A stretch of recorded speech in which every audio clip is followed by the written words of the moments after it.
Hi, this is Rigolosi, and today on Forgotten Mysteries, I have for you How to Live Dangerously by Joan Fleming. And this is copyright 1974 by Putnam, and you can see here their Red Mask mystery imprint, not to be confused with the Dodd Mead Red Badge mystery imprint. And you can see this is sort of a bad 70s jacket. The 70s were not kind to book jackets, especially in the mystery and suspense genre. You really kind of have to wonder what happened to design after the 60s. I mean, they're beautiful again today, but the 70s was a bleak period in cover design. This, I don't know, looks like somebody took put a piece of chamois down on the desk, threw a toy gun on top of it and took a photo. So enough said about that. If you're a font person and a design person, also a lot of the fonts used in the 70s have not aged well. But we're not here to talk about fonts, although we sometimes do. We're here to talk about Joan Fleming and how to live dangerously. So my personal history with Joan Fleming is really pretty basic. I had heard her name whispered on the wind, at various points in my reading life. And I came across a book of hers, this one, The Man Who Looked Back, I don't know, maybe a year or so ago. And I liked it. I was really impressed by her writing.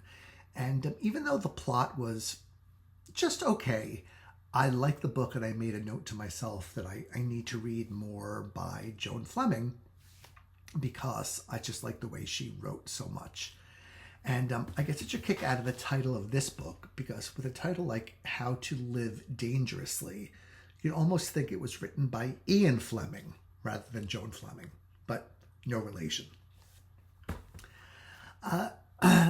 About Joan Fleming herself, there's not really a lot to say, by which I mean I don't know a lot about her, except that she was an English woman, and her heyday was looks like the 50s through 60s, and she was very well regarded. She won England's Gold Dagger twice, which is no mean feat. You know that is sort of the English equivalent of our Edgar here in the States. And so when I sat down to read How to Read Dangerously, I was really pretty, I was looking forward to it. You can see, it's also a very thin book. I think it's about 170 pages. And I like a nice short book, not because I don't have the attention span to read, a big hefty tome, but more because I feel like to tell a good story in 170 pages is a real feat, because so many books are padded in the middle or have so much stuff that is not needed and that actually detracts from the book. And when you get a 170-page book, you know that there's not a lot of room in there for fat or gristle. So between the title and the length, I was looking forward to a fast-paced and fun read. So the first thing I can say about Joan Fleming in general, and I've only read 2 of her books, but the critical consensus is, and it's something that I agree with, that she was a terrific writer. I think the best way to describe her writing is bright. It's bright and sparkling, and there's a joie de vivre about it.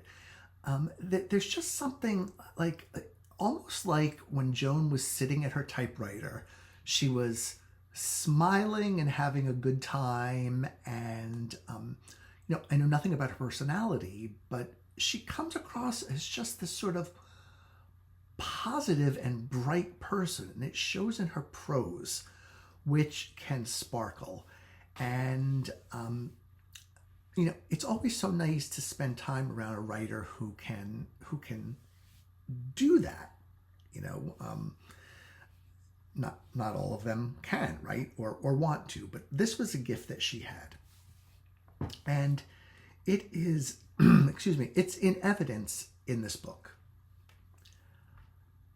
I'll also say that the plot setup of this book is terrific. It takes place in Oxford, England, and our protagonist, Martin Pendle Hill, is retired from naval intelligence, and somehow, by the grace of God, he ended up with an 11-room flat in a mansion for which he pays almost nothing. I mean, I just think an apartment like this in New York City these days, the rent would be $50,000 a month, right? But he's one man living in all these rooms by himself. He's got a backstory of an unfaithful wife and a failed marriage, but he's still living in amazing circumstances that, you know, I think most London, Oxford, New York, San Francisco dwellers would, you know, kill for. But the strange thing, the intriguing thing is that he really lives on the second 2 floors of this house, and living on the first floor is his landlady, whom he has never met. Once in a blue moon, they will correspond by note. For example, if he plays his music too loud, she will have a note slipped under his door saying, okay, tune it down. And they have, at the start of the book, they have zero relationship. They've never met and never had a conversation in person. And they're both fine with it that way. He knows that she's an elderly woman. He knows that she grew up in the house, but he doesn't really know much more than that. Her name is Miss Smite. So she is also a single woman in her 80s. So now tell me if that is a great setup or what. I mean, the idea that you could live above somebody for 30 years and have no idea what goes on in their apartment, right? It's fraught. It's filled with so many possibilities. She could be, you know, a kidnapper and holding people for ransom down there. She could be a hoarder. She could have, you know, captives locked up in the basement. You know, she could be, you know, a kooky Miss Havisham, or she could be, you know, a gun moll, or a really bad egg who's doing nefarious things, or she could be working for MI5. I mean, there's just so many things that could be done with that setup. And this is where I'm going to get into the critical part of the book. Almost nothing is done with that setup. This book was a real disappointment to me for a number, for a number of reasons. The first is that the author keeps telegraphing throughout the first half of the book that, wow, really exciting and crazy and interesting and unexpected things are about to happen. So buckle your seatbelt, reader. They never happen. They're a come on. They're a red herring. None of this stuff happens. The title, How to Live Dangerously, there's no dangerous living in here.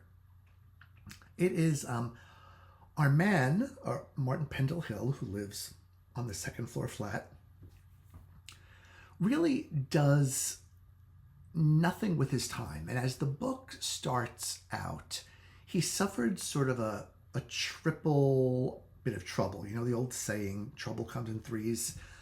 His dog has died. His closest friend has died. And he steps off a curb in such a way that he breaks his thigh bone, which means that he is sort of confined to his environment within his 11 rooms. And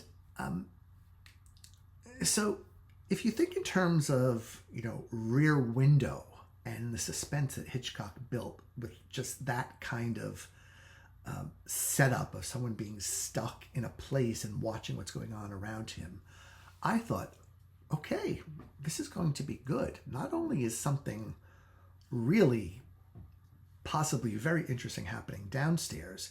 There are things that he can see from his windows because he has the whole floor, so he's got a 360-degree view. There's all sorts of mysterious things that he can see and hear and interpret and misinterpret. So I thought, I'm looking forward to this. But again, none of that really happens. What happens is that he decides, just out of the clear blue, that he wants to sublet some of his rooms. And of course, the landlady will not let him. She's a very private person, and he knew even when he asked that she would say no. And at first I was kind of annoyed by his decision to go against her, to not respect her wishes, especially when he lives in such an amazing place for such an amazing price. And he does take in boarders or guests because he gets around his lease by saying, well, they're just guests. They're not, they're not any sort of paying. And I think, this kind of sucks of you, Mr. Pendle Hill, to be so disrespectful of your landlady. And I still do think that to a certain extent. However, as the book goes on, I came to understand his motivation a little bit more. Basically, he's lonely. And he thinks that having some people around him will be good for him. And that's why he does it. And he wants to do some good. He's got this idea that he could do something good for society by taking in people who need, assistance of some sort, or who are troubled, or whom society hasn't been particularly good to.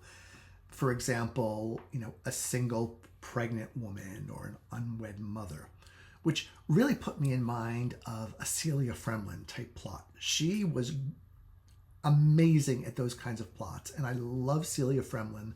And even though I've read all of her books, I have to do a review of one of them on here for you someday, because she's just the Jane Austen of the mystery field, and such a razor sharp wit. I mean, there's never been anyone else like her. But I digress. We're going to Joan Fleming, back to Joan Fleming. So what happens is, and I can't go too deeply into the plot, is that Miss Smite, the landlady, goes missing.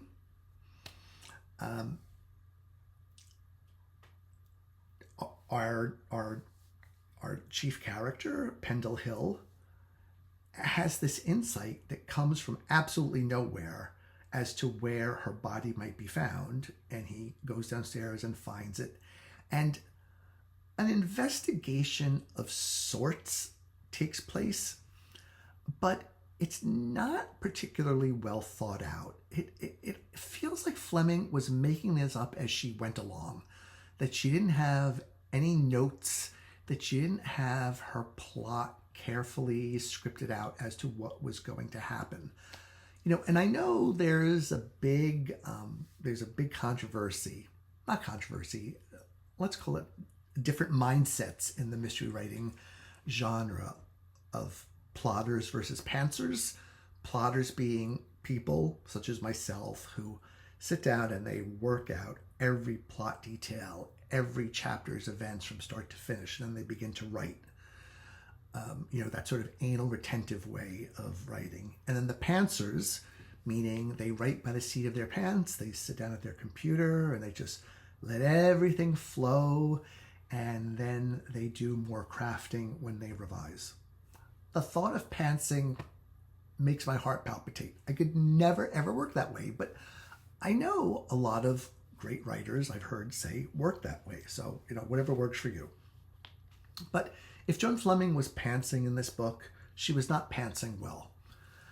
In addition to the plotting and the pacing problems, because it really moves very slowly to the point where, quite honestly, I lost interest about halfway through. our narrator is, I'm sorry, not our narrator, our protagonist is kind of a numbskull. I mean, he has retired from British naval intelligence, which you would think meant that he has a lot on the ball. He does not. He misses the most obvious things that anybody in the world would take notice of. And the author thinks she's going to get away with that. But I'm sorry, I'm not letting her get away with that, because it just kills all sense of any reality, any verisimilitude, any suspension of disbelief is completely gone, because he's such a dipstick.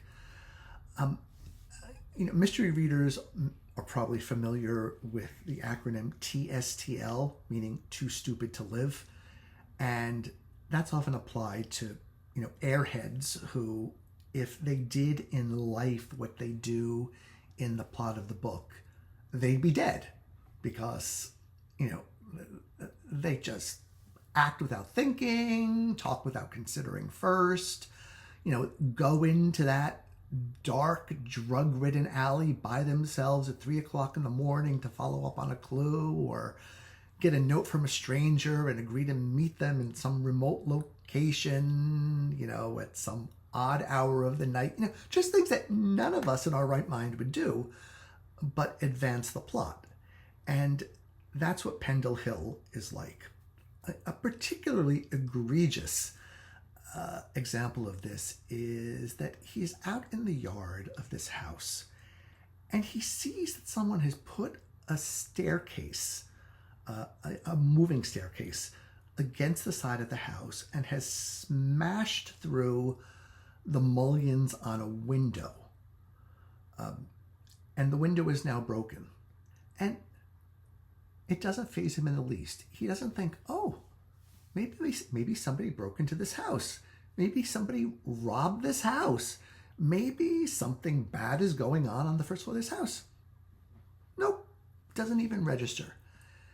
And what makes it even more ridiculous is that by this point, he's found out that he has inherited the house from Miss Smite, whom he befriended somehow. They became friendly in the last couple of weeks of her life, and she just decides to leave him the house because, her servants and her family is they're well taken care of, and she believes that he shares her devotion to keeping the house as it is. She's besieged by developers who want to turn it into, 25,000 apartments, which is what, every developer in the world wants to do.